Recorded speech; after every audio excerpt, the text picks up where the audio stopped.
We are dealing with a population where over half of the population has at least one chronic condition and 30% have multiple chronic health conditions. There's a 15-year life expectancy gap for men and a 10-year life expectancy gap for women between the highest income bracket and the lowest income bracket. In the United States, there's pretty good evidence. The number one determinant is how wealthy you are.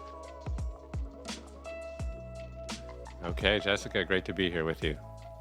Nice to be here as well. Thank you for having me. Yeah, it's a long time coming. I'm a huge fan and regular listener to your oration on Instagram and other places. So well done. Thanks for doing everything you're doing. Yeah, of course. So never a dull moment in public health. Imminently, I believe the CDC director will be relieved of her duties after only a month on the job. This comes after 4 senior doctors attended their resignation letters over the last few days anyways at the CDC. And of course, we had a shooting at the CDC.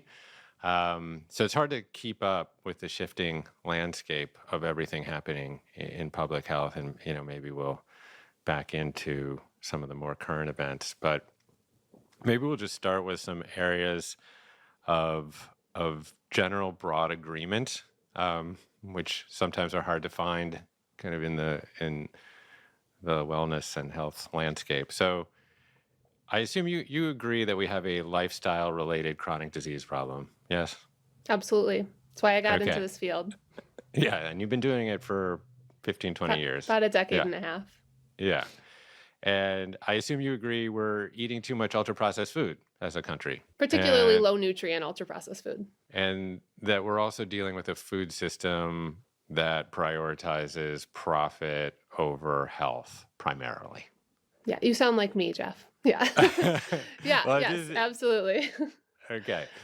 And of course, I'm cribbing many of your thoughts here. So given all of that broad foundational agreement, these are all very central tenets of the MAHA movement, everything that we just agreed on. So where does MAHA actually get it wrong? They get the problem largely right?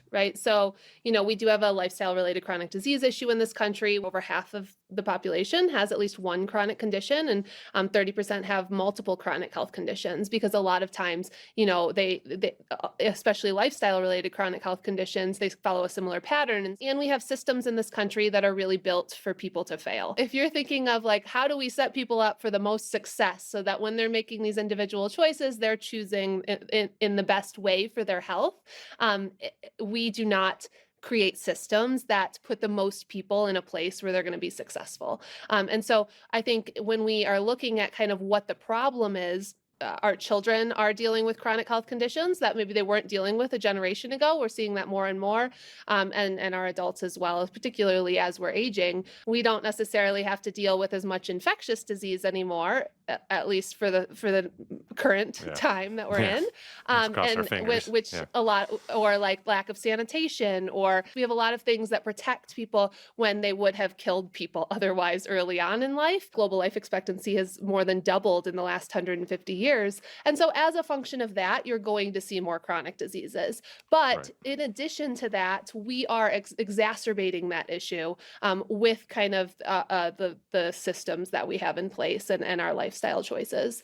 And so I think that that's where there's a lot of overlap between, a lot of what I talk about, a lot of what a lot of public health experts talk about, and what MAHA really cares about.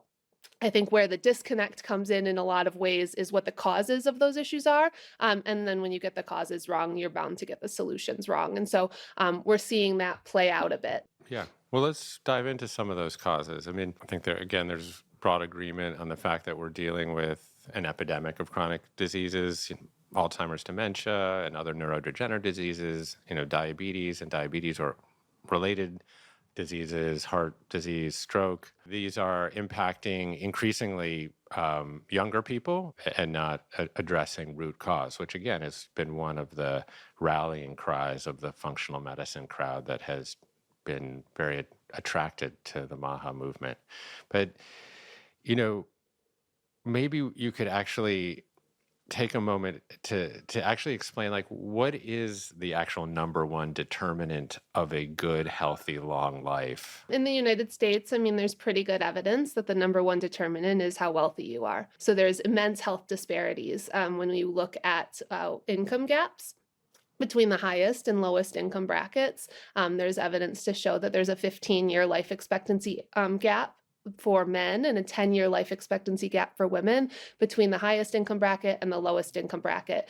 If you take a lot of us have seen those obesity maps and you of America, and it kind of like maps out where the highest rates of obesity are, maps out where the highest rates of cardiovascular disease, stroke. So we have something called the stroke belt, which is really in that southern United States, and it kind of comes up. And if you overlay poverty with those maps, they all follow a very similar pattern. On a population level, one of the best things we can do is to decrease income inequality. If you're starting with like the number one thing, I mean, that's the number one determinant in our country.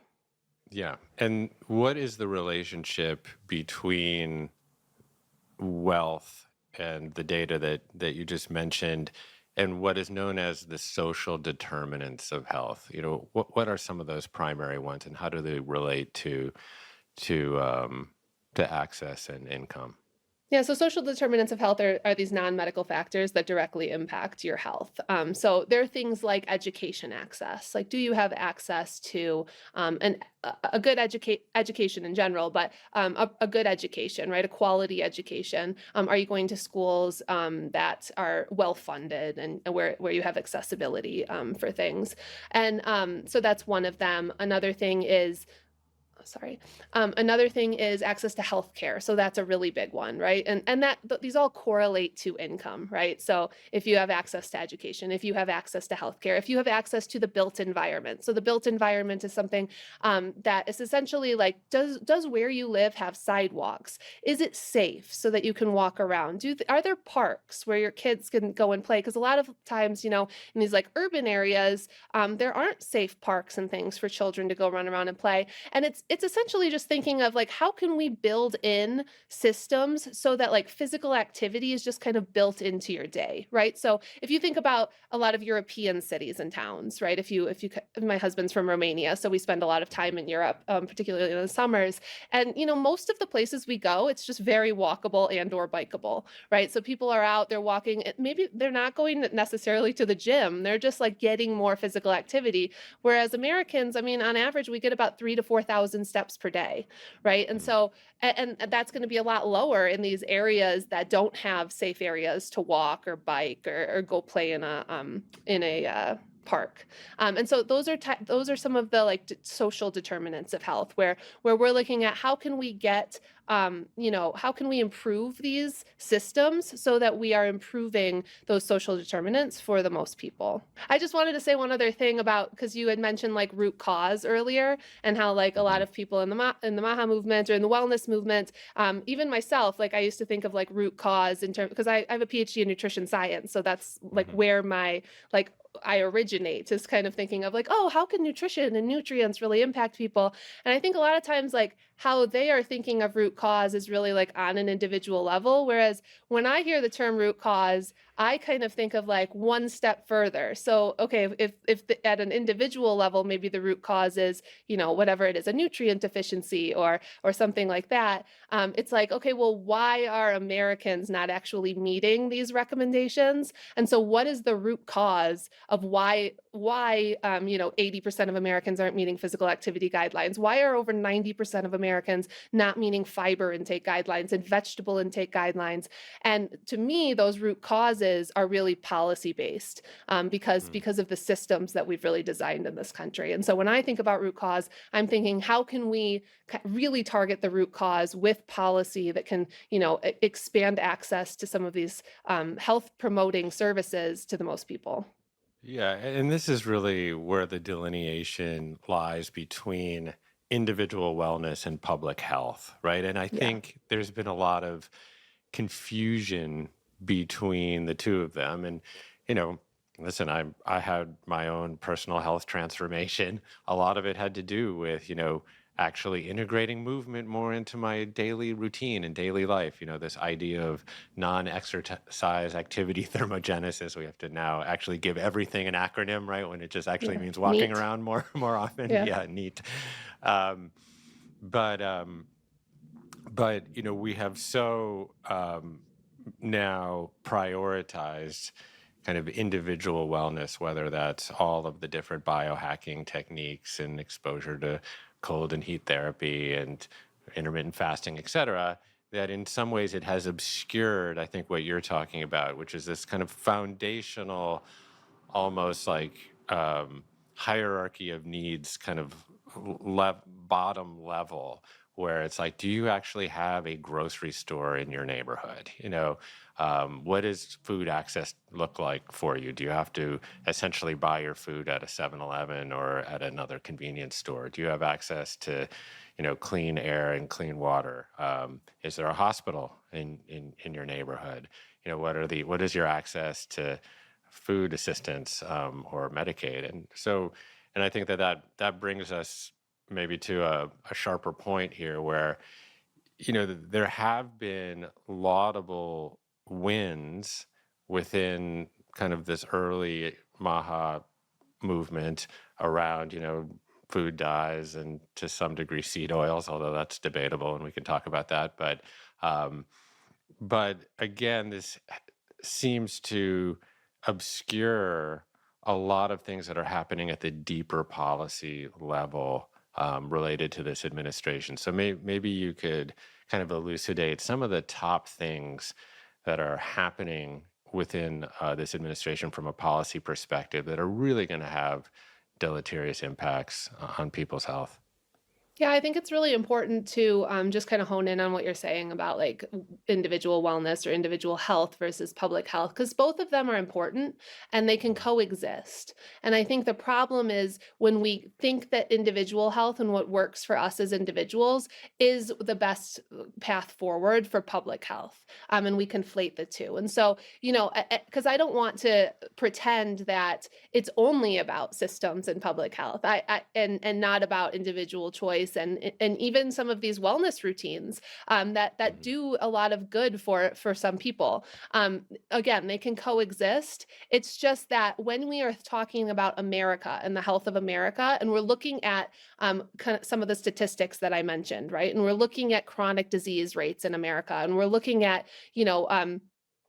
all of the conditions that we talk about: cardiovascular disease, diabetes, obesity rates. All of these things are disproportionately impacting one particular part of the population. And it's not the part of the population that is going to benefit the most from drinking a greens powder every day, right? Right. Or get cold plunging every day. Most of the people dealing with chronic health conditions in this country, the vast majority of them, are going to benefit from a lot of other things before we ever even get there. When you ask me kind of what's being done right now, to basically undermine many of the goals of MAHA, right? So let's talk about toxins in our food supply. Some of the most the best evidence we have for toxins in our food supply are heavy metals, lead and arsenic, and those types of heavy metals in our food supply and our drinking water. And PFAS, right? These forever Mhm. chemicals that are in our drinking water that are coming out and showing that they can actually be quite detrimental to health. A lot of them, they're just naturally occurring, right? Heavy Mhm. metals. So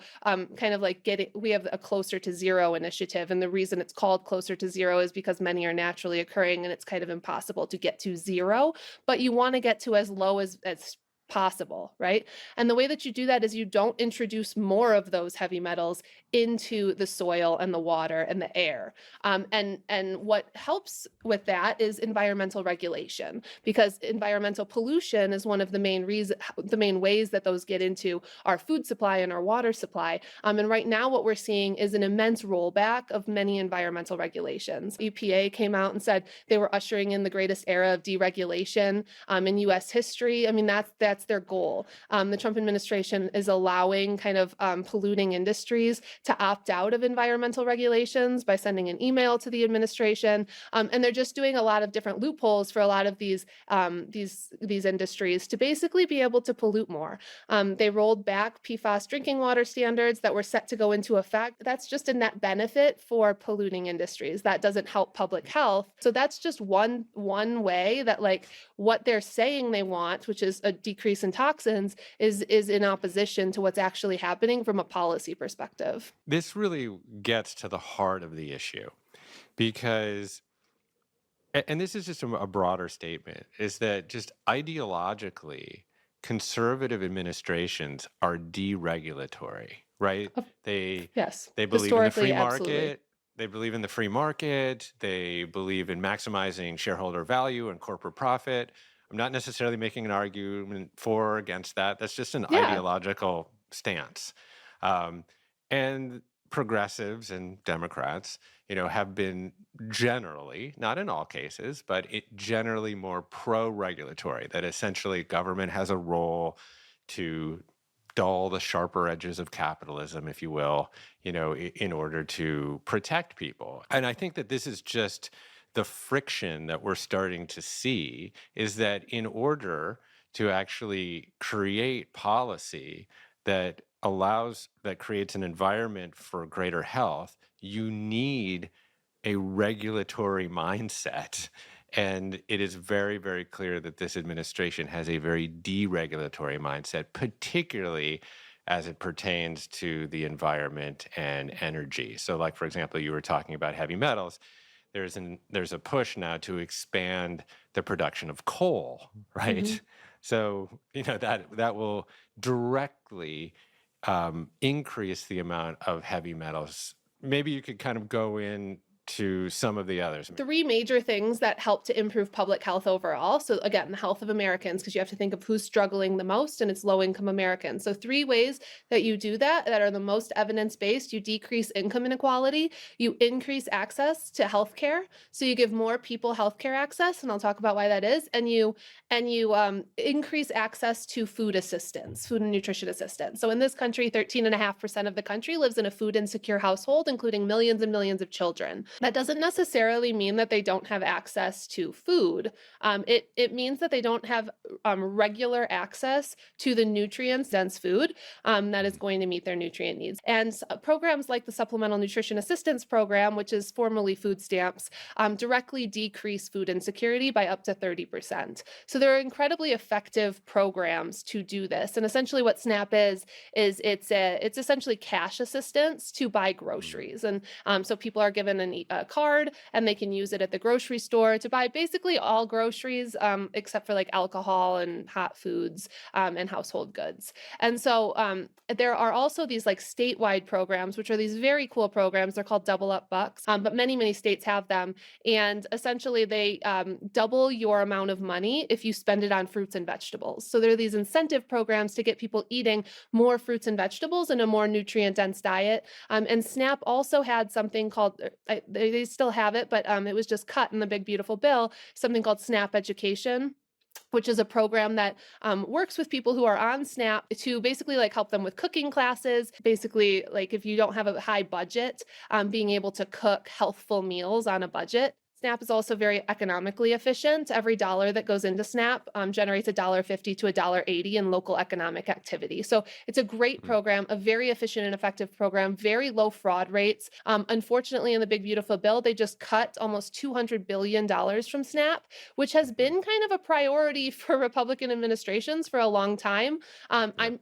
It doesn't make any sense from a public health perspective. It doesn't make any sense from the data we have on how effective SNAP is for people. And so that's a real bummer to anybody who genuinely cares about improving the health of all Americans. So that's one. Healthcare access. One of the biggest ways to improve health is by increasing access to healthcare. In the United States, we have a for-profit healthcare system. I don't think that's a surprise to anybody, where essentially our healthcare system, very different than anywhere else in the world, world, they don't view healthcare as a privilege, and they don't view it as a way for corporations and big business to make money. They view it as a public good and kind of a right for people. But we have a system where it really enriches healthcare corporations, right? Insurance companies, pharmaceutical companies, hospital systems. And unfortunately, and there's a whole history about this, but we tie healthcare to employment in the United States. And so what that means is we have millions of Americans who don't have access to healthcare. And what we know is when somebody doesn't have access to healthcare, they're not going to be going to preventive visits. And one of the best things that you can do to help improve somebody's health is to get them going to preventive visits, because preventive visits are low cost, they're very efficient, and they help, those screening visits really help to make sure that you're catching, disease, whatever kind of condition it is, before it gets really advanced, because it's much more expensive for a healthcare system to kind of catch it at the end than it is to prevent it on the front end. And so what you have is when people don't have healthcare, they still have healthcare needs, right? And so they're just not going to be getting those preventive visits. They're going to be waiting until, let's say, they have a heart attack and they show up at the emergency room, and so many people, because of healthcare costs, they're not going to visits.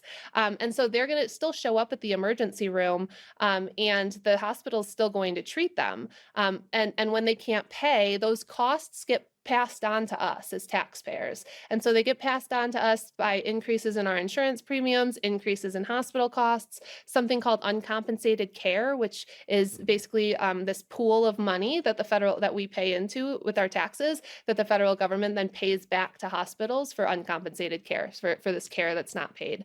And so, expanding access to basic health care so that people can go to those preventive visits is very effective. And in the big, beautiful bill, that was just cut by almost $1 trillion, hundreds of billions of dollars. And it's estimated the Office of OMB, Office of Management and Budget, just came out and said that they're expecting that 10 million Americans will lose their health care over the next 10 years because of it. And so that's very sad for anyone that cares about public health. I want to just double click on SNAP just for a second, because a lot of SNAP policy is governed by the Farm Bill. And, as you say, Republican administration or the Republican Congress has been trying to roll back SNAP benefits for a long time. And generally, basically, the Farm Bill is this omnibus bill that's supposed to come up every 5 years. It was last sort of negotiated in 2018. The last few years, they just kind of kicked the can with these extensions, year-long extensions. It actually expires again, I believe, at the end of September this year. Who knows? They may just kick the can again. But, this is where a lot of agricultural policy gets negotiated, and then also where most of SNAP is determined. And, one of the reasons behind cutting SNAP was, like, as you mentioned, that there was claims of fraud. That doesn't really seem to hold up against any rigorous scrutiny. But, of course, there's always going to be isolated cases of fraud. But, there's always been this effort by the Republicans to essentially put these work restrictions into SNAP benefits. And that's where a lot of these cuts are targeted.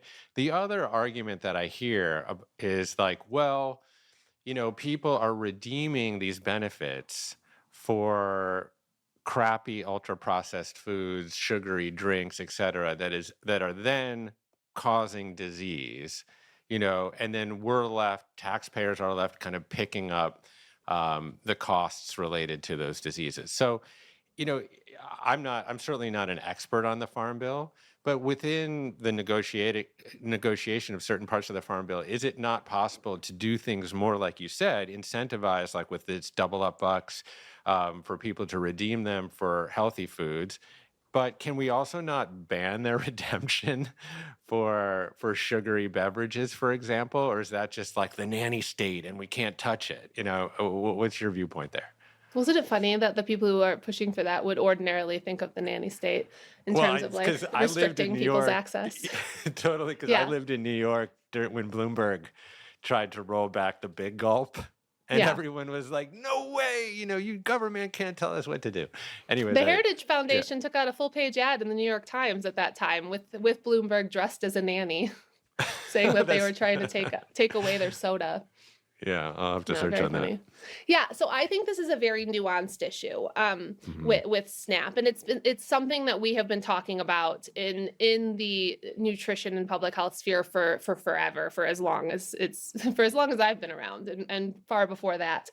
In terms of should there be restrictions on what people can buy, and there's good arguments for and against it. But what I would say is that those arguments should be based on evidence, and they should be genuine arguments, right? Because what we've seen is when you have an administration that is saying that they care about health for these people, and so they're going to restrict soda and maybe other ultra processed foods, but then they're also cutting $200 billion or nearly $200 billion from the program.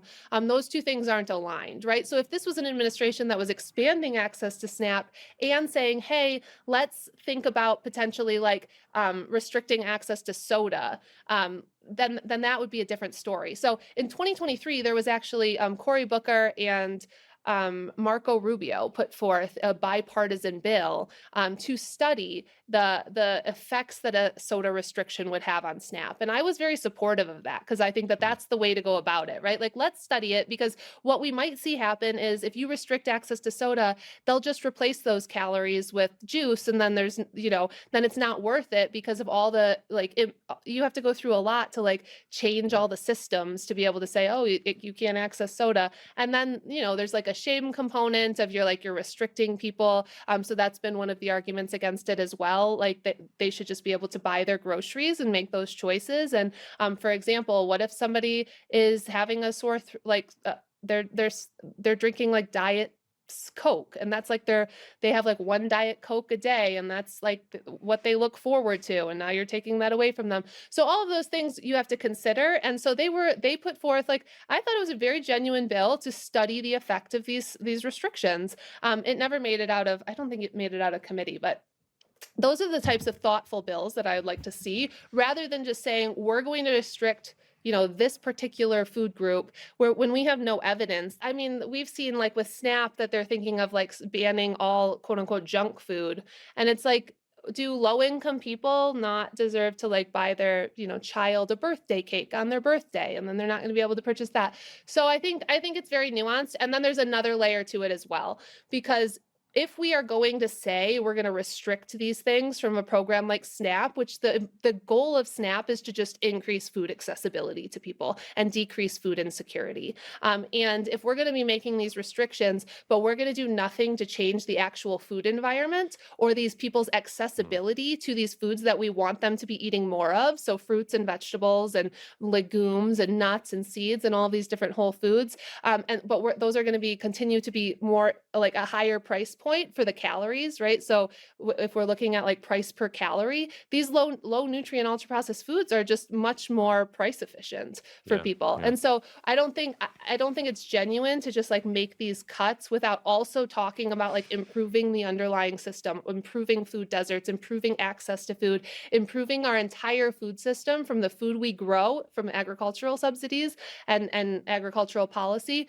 to the entire cycle, where a very few like corporations own the majority of the food supply, to the food that ends up being accessible to us at grocery stores, and if we even have access to a grocery store. Yeah, yeah, so many good points there. I mean, obviously, the deregulatory environment is allowing for these corporate mergers that are essentially delocalizing food. And Yeah. as soon as you delocalize food, that means you actually have to increase shipping and shelf stability. But just to hover just for one more moment on the farm bill, because you also mentioned, is there a way that we can actually address the food system, through looking at the different crops that we subsidize? So obviously we're subsidizing a lot of like these kind of monoculture cash crops, GMO crops, corn, wheat, soy, sorghum, etc. Within the farm bill, again, there is an opportunity to to reconcile this a bit, where we can actually provide greater subsidies and support and insurance for like organic farmers or farmers, mid-size and small farms, or farmers growing a greater diversity of fruits and vegetables. That could also be part of the debate within that bill, but that would require, again, a sort of regulatory mindset and a willingness to really take on big food head on. And I'm just not sure that this administration has the gumption for that. Well, all evidence points to that they will not be doing that. In the reconciliation bill, we saw kind of some of the policies coming out of the USDA, Mm. and those were very pro big ag. We've seen them cut. The Biden administration put in place. It's interesting. They were terrible communicators of what they did, but they actually did quite a bit for small farmers and for our food system. It's just no one knew that they did it. But they put in place grants for a lot of these small farmers. So we've invested in a food system that prioritizes big ag, and we've done it because it's profitable. We grow corn, wheat, and soy very well in this country, and they're very profitable for us for exports. Mhm. And so that's really why we've done it, because we grow it well. We can grow it cheaply, and we can have like a few big farms really really growing it well, which reduces cost. And if you want to change that food system, it's going to require, as you say, taking on big ag, but also incentivizing these farmers to start using different methods, right, for growing, giving them grants to be able to do that. What we had in place, we had some of these really great grants that got cut this year, which were Mhm. these like farm to school programs. Because if you want, I mean, a huge difference, people compare us to Europe all the time, right, to these European countries. Again, I spent a lot of time in these European countries. A big difference is like they have pretty strong local food systems there. Mhm. I go to Romania and I'll like walk down the street with my mother-in-law, and there's just these huge like markets on the street, Mhm. just anywhere you want to go, and it's cheap. Like that's the cheap place to go for your fruits and vegetables versus the grocery store, which is a bit more expensive. Here, it's the exact opposite. First of all, there's Yeah. lots of areas where it's not those things aren't accessible. But even if you do find a farmer's market, I mean, it's like twice the price of the grocery store. It's very expensive, because we don't have strong local food systems here because of policies that started in the 1970s and have continued on today. And so, they had these grants that helped local farmers provide fresh fruits and vegetables and foods, meats to schools. And that helped both the local farmers and the schools get access to more fruits and vegetables. And we saw, $1 billion in cuts to programs that helped schools and food banks get fresh produce. And so those are the types of grants and the types of funding that we would have to prioritize in order to start making these shifts to the food supply. I think the issue is that a lot of people, I mean, a lot of people aren't really interested in ag Mm. policy No. and like it's not Yeah. that exciting, and we don't really understand like how it directly connects to like what ends up why our food supply is 70% ultra processed food. Like we need people to be pushing our representatives to care about this and to actually care about changing the food system, which starts with our agricultural policies. Yeah, I think Patrick Leahy, the senator from Vermont, he had a really excellent program, a farm to schools program that was one of the recent programs that were cut. And it was just, when I read about it, it just was like a gut punch. Um, and for me, it rang of the hypocrisy of the moment of like, this is exactly the kind of program that we actually need to fund. Yeah. Um, And that Maha and would love. Like that is a right, program yeah, that they would love. totally. Well, they Yeah, should love.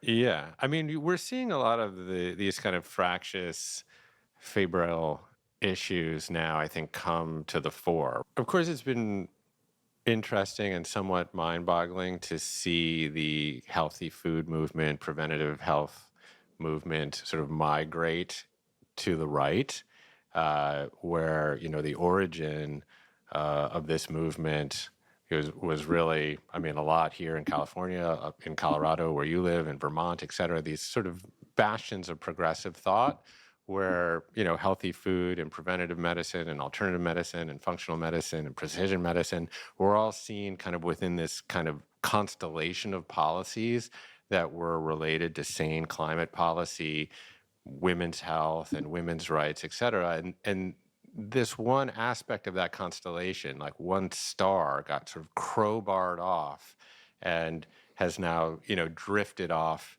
to the right.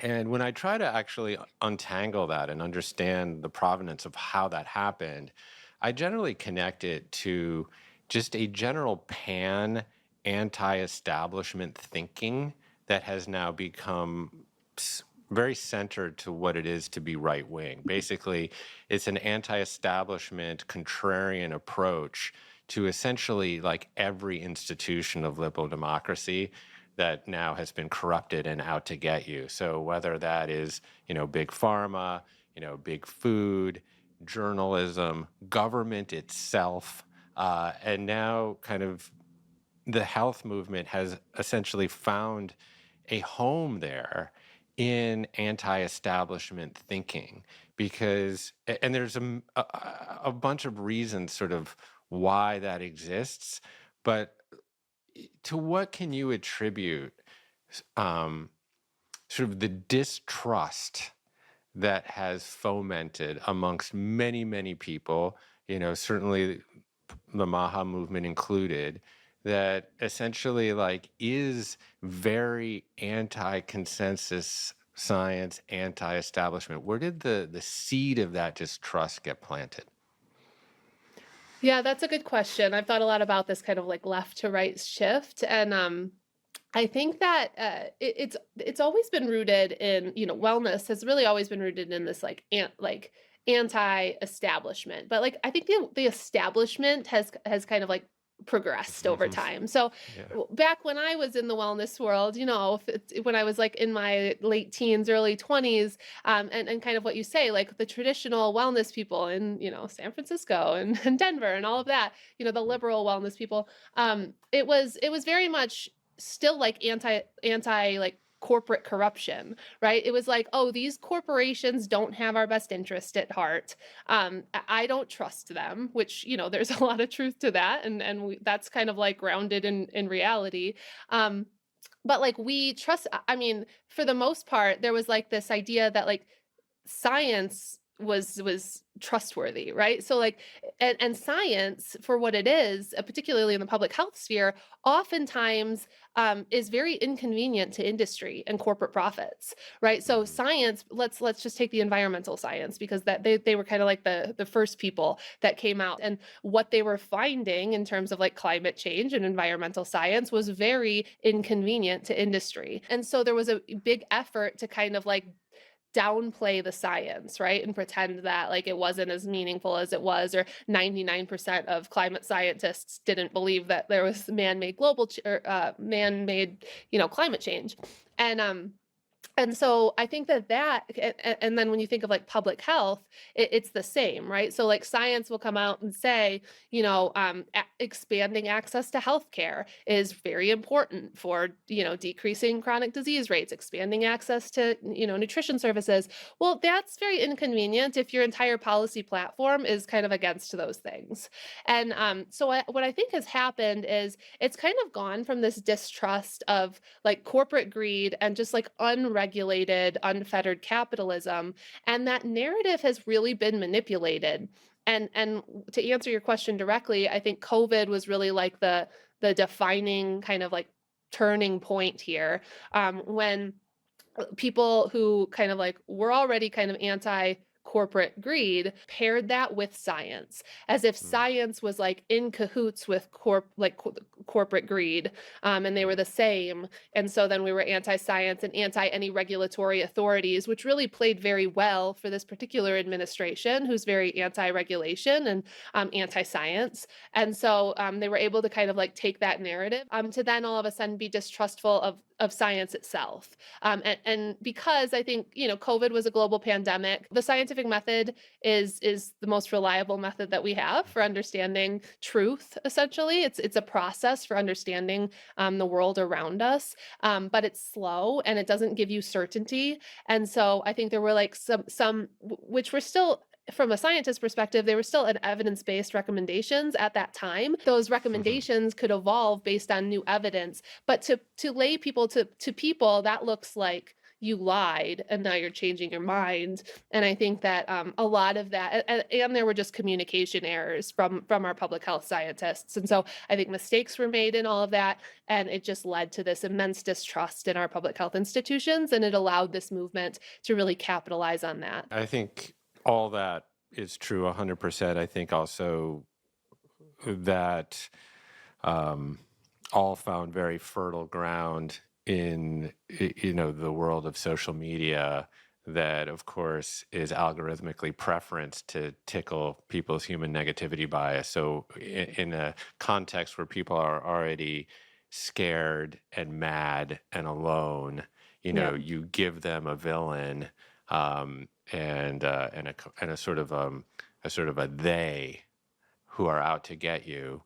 And I think that really found a tremendous amount of traction. It's easier to be sort of a compulsory contrarian on social media and get traction versus to be a Jessica Knurick. You're a unicorn and an outlier, which will eventually lead me to a question that I have for you of like how did you actually break through the noise? But Yeah.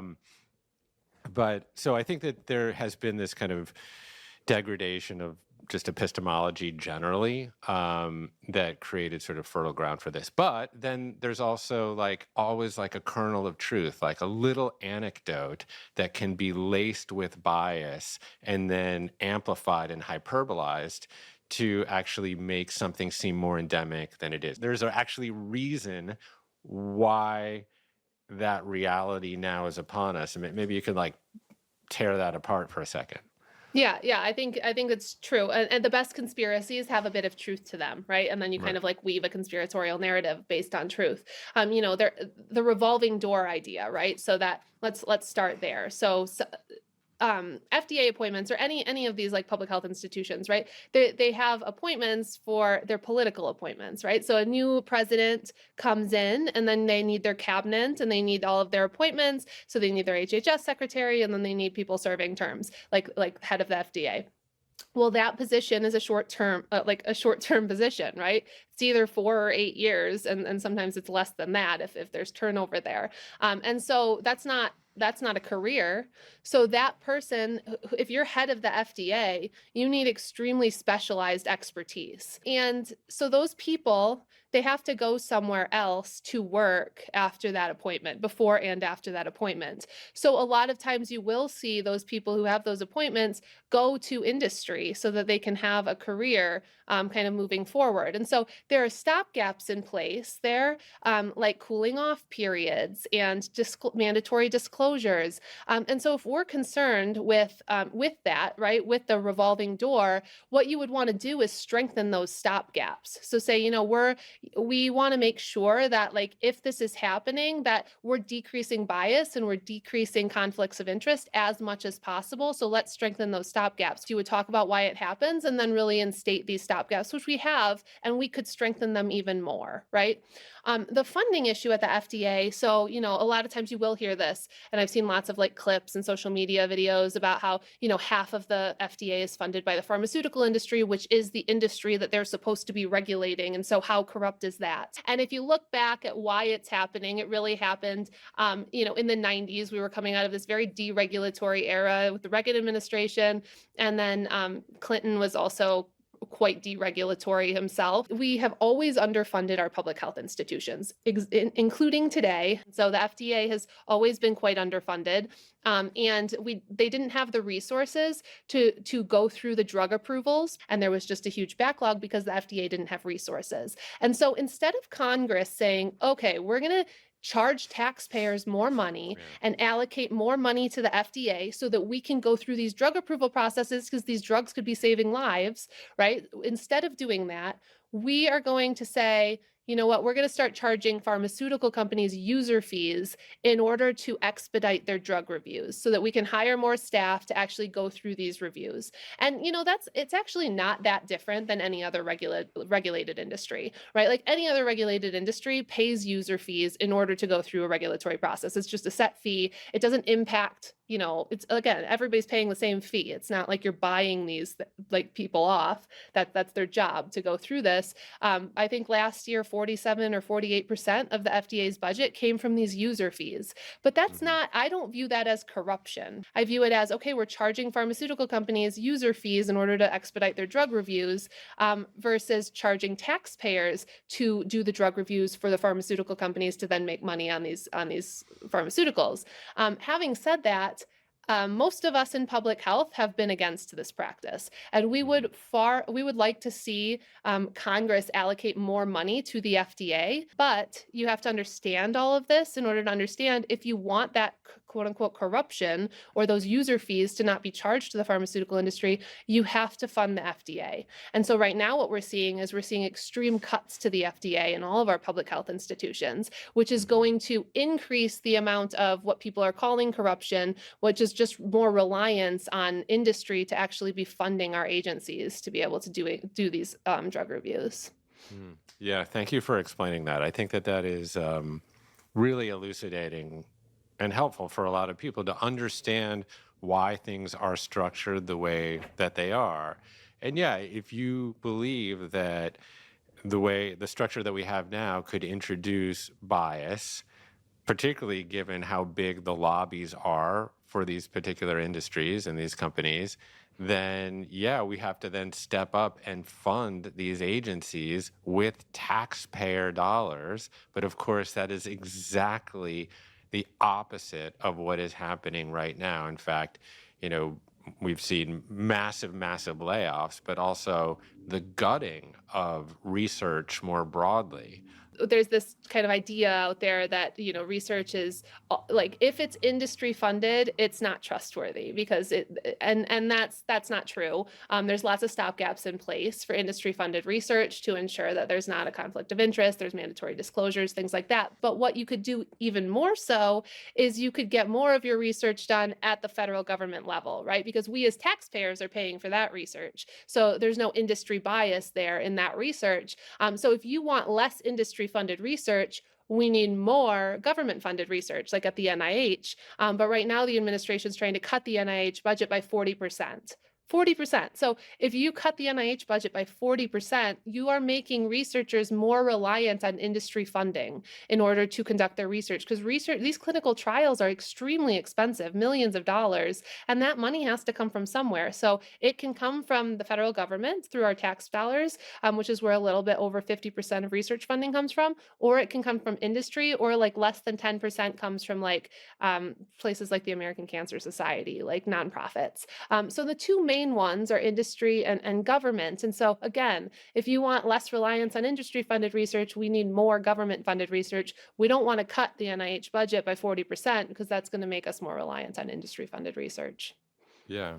Oh, I think it's really important to do what you're doing. Ask that question, why, and then rigorously excavate, you know, the underlying causes of like, how did we get to where we are? I mean, the other one that, Yeah. you know, obviously circulates quite widely is, you know, how pharmaceutical companies that produce vaccines are shielded from liability. And, you know, of course, like, I'm not saying that that's the best way to do it. But if you actually like dig behind what happened in 1986 with the National Vaccine Injury Compensation Program, and you understand why that was actually put into place, what you will find is that that was a Reagan era um, policy. Okay, that's like another case where, you know, if you dig behind the policy a little bit, you actually find like, okay, there was the reason. We don't necessarily have to agree that that's the best policy, but then we actually like find out the why we actually Then you have an instituted honest and administered these conversation, things. right? Right. Then Yeah. you're at least like operating with the same reality, and then you can say, okay, well, what would the best path forward be? Now that I've thrown us out on the tightrope of vaccines. Um, RFK just defunded, the research into the mRNA vaccines to the tune of $500 million. This is at a moment where it seems like other countries are doubling down on this technology. And of course, there's widespread distrust around the implementation of mRNA vaccines during COVID. But just ripping that aside for a second and just looking at the technology itself, everything that I know and have read about it, suggests to me that it warrants research for many, many reasons. I wonder what your take is on the defunding of mRNA research.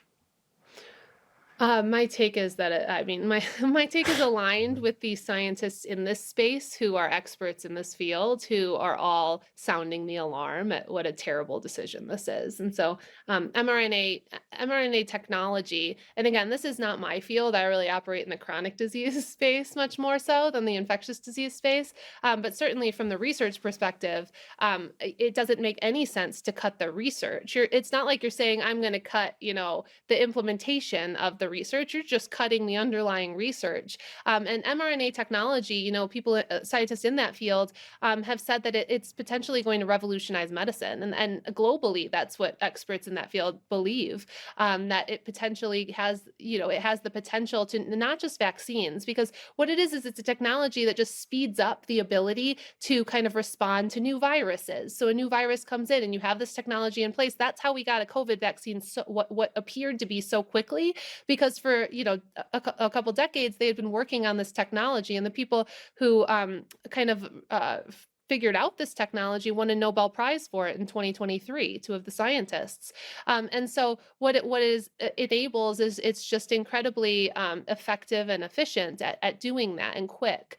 And so they're thinking much more than just vaccines, though. It could potentially be like life-changing for cancer research, and looking at like tumor progression and being able to treat different cancers, and many different diseases. And so the idea that we would just cancel it's potentially very detrimental. I mean, $500 million in this research.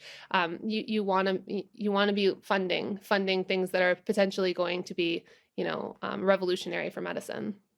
Yeah, and this is just another case where sound education and messaging would really help. It seems to me very, very short-sighted, and just a decision made on ideological basis and not scientific basis.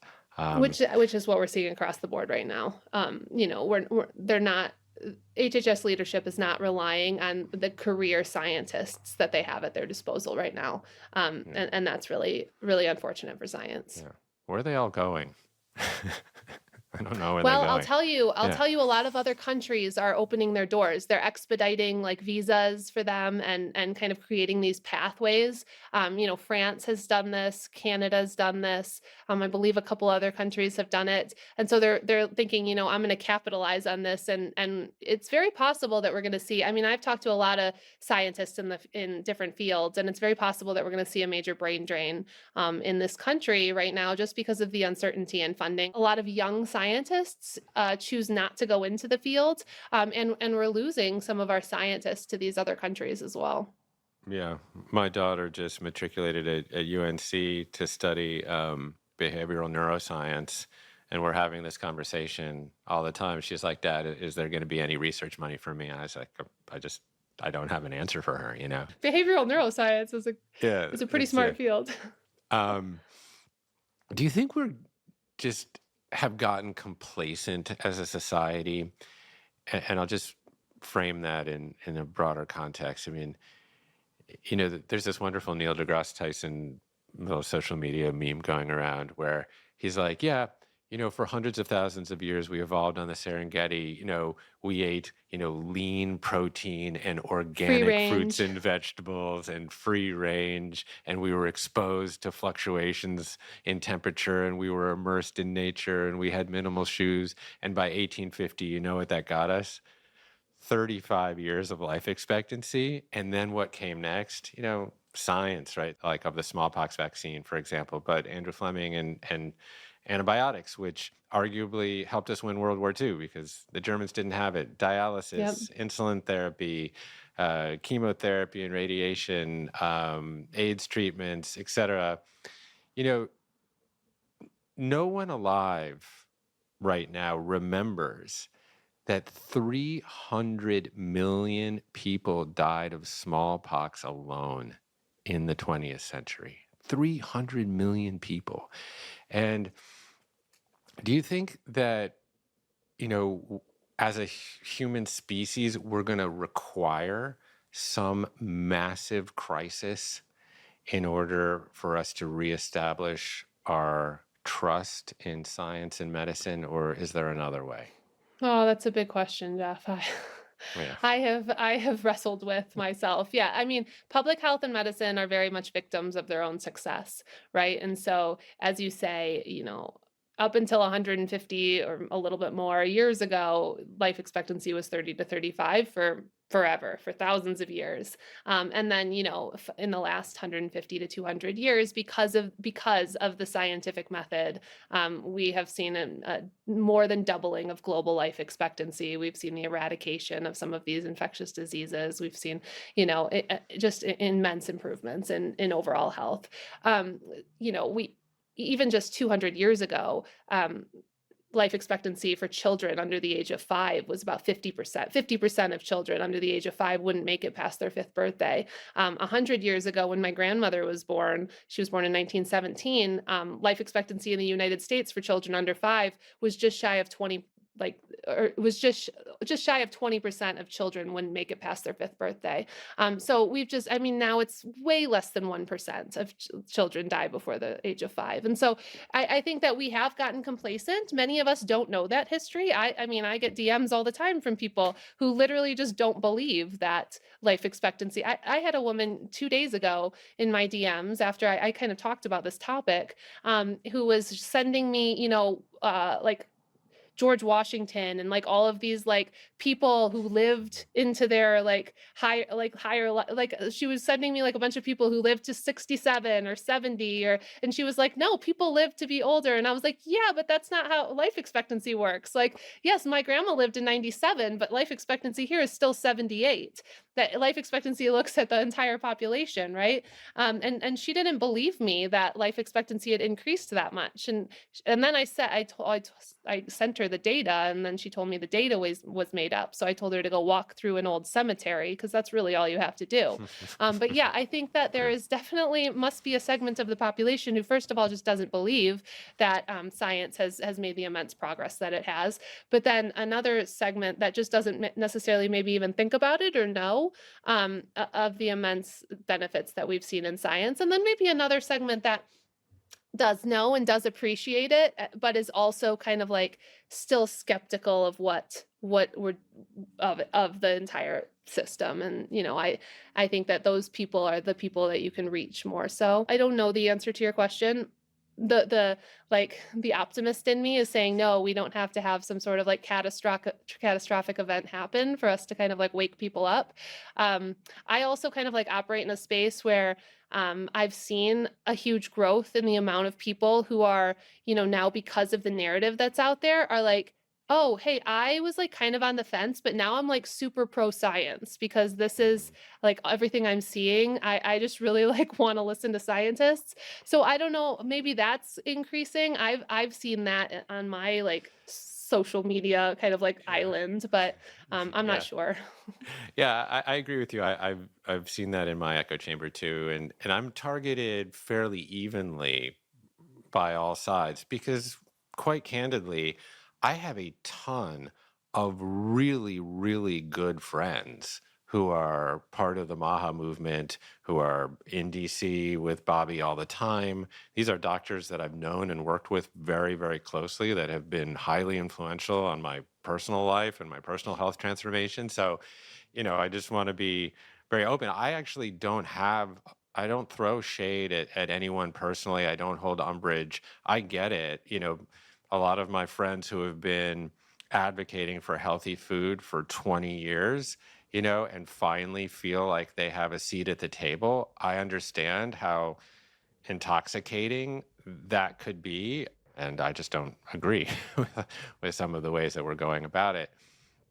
You know, um, yeah, I think, do we need some sort of Malthusian bird flu in order to wake up? I wish you were working for the Biden administration in 2021 and giving daily briefings on what is going on, because there was a massive missed opportunity here to educate people on science, to explain how virology, basic virology works, and how viruses mutate, and why a vaccine might not be as effective over time because of mass mutations, et cetera. But to also explain that there are shifting ground conditions with a virus that mutates all of the time, and to be able to stand up. I know you're not an infectious disease person, you're more of a chronic disease person, but what I'm just saying From a is that communications from a perspective. communications perspective. And so this is what you're doing now. And it is incredibly heartening to see so many people respond to fairly complicated, nuanced ideas, but explained in plain English, So that must, fill your heart with a little bit of hope. It does. Yeah, I think a lot was learned from COVID. We had never had a public health crisis like that while also having access to social media, right? Yeah. And so I think Yeah. that it was very different than like the AIDS crisis that happened a couple decades before, or any of the other crises that we've seen because of social media. Social media really played a big role. For a very long time, it was very frowned upon for academics and scientists to go to social media, right? It was like, you don't do that. And that's not the right approach at all. So we would do communication for people and put it on websites that nobody ever visited. And so I think that when you do that, it becomes really easy for, other people in the space to just kind of like own these narratives. And that's what I was seeing happen with this movement that we're seeing. And it just so happened in terms of the MAHA movement, it just was my exact area of expertise. I've been studying chronic disease prevention and our food systems and how policy relates to it all for so long that I was really able to just jump right in and try to provide some sort of clarity on some of these issues in a nuanced, evidence-based way. Because as you say, it's kind of confusing because a lot of what I say is the same as what Maha says. And so when people will first start watching my videos, they're like, well, what's your problem? Like, why are you not like completely on board? And it takes a bit of like explanation to explain why the causes and solutions are so different, even if the problem is the same. Yeah, well, you've really perfected and refined the art of doing that, and I think you're a model for a lot of other people. To be able to be better um, explainers about science. We do need more of that, and I think in some level you're benefiting, and your message is benefiting because now, strangely enough, you are the contrarian. And this is what I tell a lot of my friends in the Maha movement. I'm like, you're not the anti-establishment anymore. You are the establishment. So go make it happen. Go make all the things happen. You're in I've never thought control. about that. Yeah, I'm Yeah, anti-establishment now. totally. Really enjoy you. Thanks for making this time. I know you've been traveling a lot and your schedule is very busy, so I appreciate the time that you've devoted. Thank you so much. Thanks so much for having me.